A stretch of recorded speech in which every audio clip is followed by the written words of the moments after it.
Hi guys, and welcome to a new episode of A Dog Soul. I'm Anita, I'm a professional dog trainer and your host, and today we're going to talk about hand feeding. If that's something you should do, and why or why not. So stay tuned and have fun.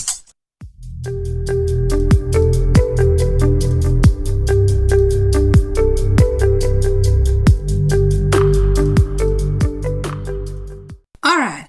So, hand feeding is something that's advised very often and for a lot of different situations, and people kind of tend to use it to quick fix some problems, and I think we should look at different situations where this is recommended and what it's like for your dog.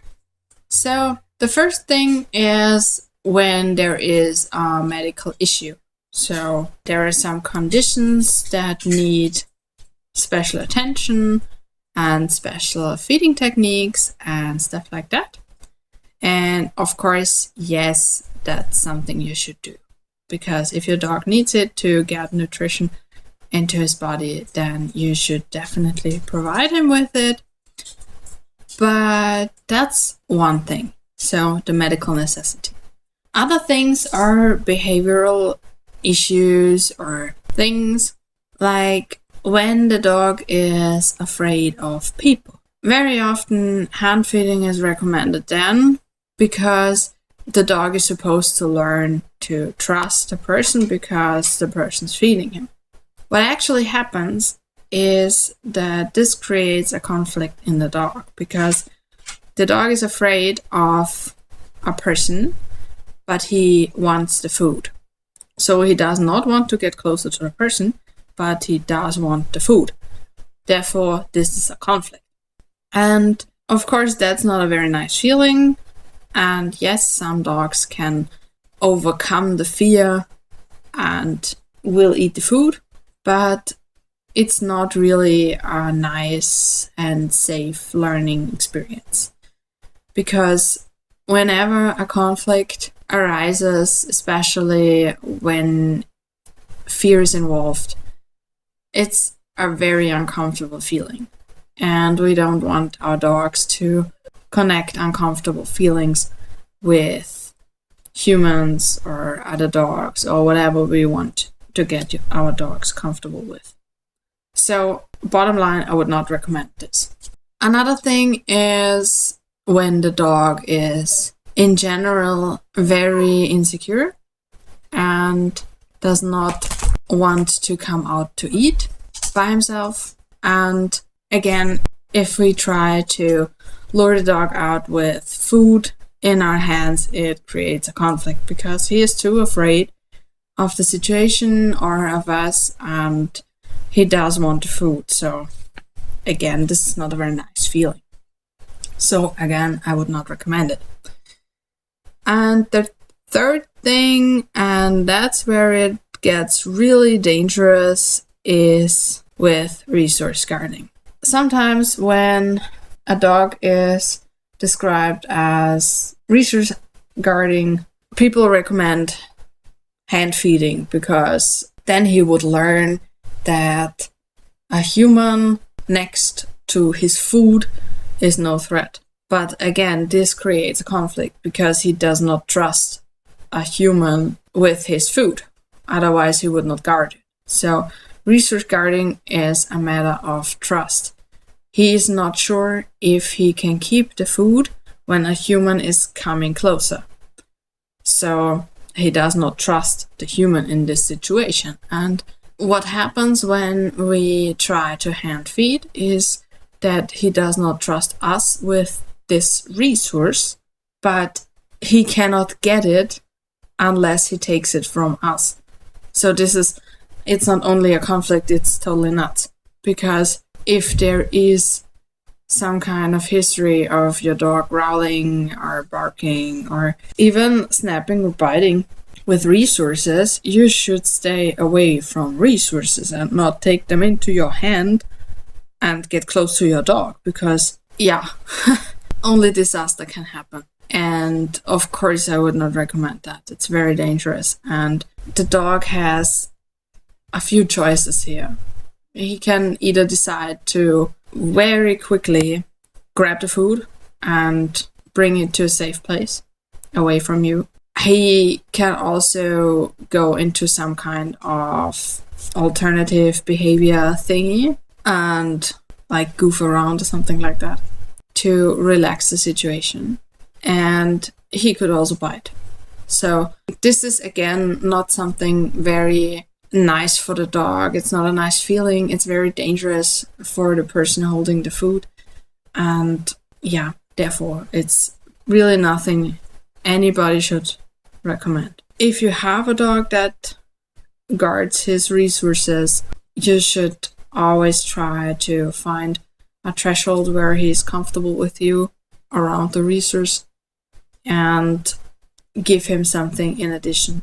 So he learns that whenever you approach him while he has a resource that's important to him, he gets something in addition. And there is no danger of him losing that. So again, that would be the way to go. And hand feeding is nothing that would help the situation. And yes, of course, some dogs can overcome that conflict and can get comfortable with any of these situations. But there are nicer ways to train this. There are methods that can actually give your dog a nice feeling, no conflict, and yeah, of course, that should be preferred. And yes, your dog will get into conflicts in his life. That's just natural, and of course he will be able to deal with it, but we don't have to provoke any conflicts if it's not necessary.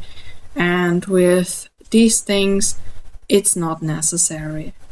So yeah, I would definitely recommend trying everything else for a sufficient amount of time before doing the hand feeding thing as a last resort. And of course that includes vet checks and something like that. So because if your dog is not eating at all, with trying different things, trying different plates and toys and stuff like that, and he's still not eating, then I would get him checked out before I result in hand feeding. Of course, there is stuff we feed from our hands and that are treats.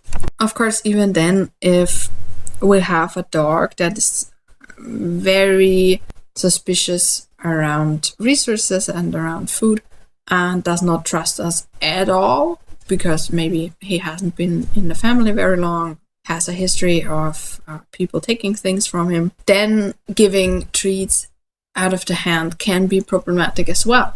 But it's just the dog will show signs of discomfort and stuff like that. Even also with fearful dogs, they will show signs of distress and fear and discomfort.